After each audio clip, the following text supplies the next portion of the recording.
Hi friends, எல்லார் வீட்லையும் தீபாவளிக்கு பலகாரம்லாம் செஞ்சு முடிச்சுட்டு இருப்பீங்க. நான் இப்போ தான் ஸ்டார்ட் பண்ணுறேன்.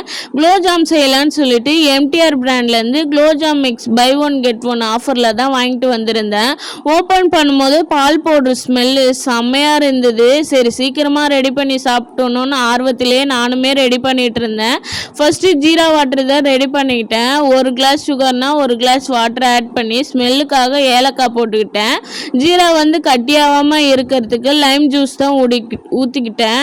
மாவு எப்படி பிசையணும்னு அந்த பேக்கெட் பின்னாடியே போட்டிருந்தது. நானும் அதுபடியே லைட்டாக தண்ணி தெளித்து நல்லா சாஃப்டாக பிசைஞ்சிக்கிட்டேன். நல்லா கோலி குண்டு சைஸில் உருண்டெல்லாம் பிடிச்சிட்டு அதுக்கப்புறம் நானுமே ஃப்ரை பண்ணி எடுத்துட்டேன். பொன்னிறமாக பொரிக்க சொன்னாங்க.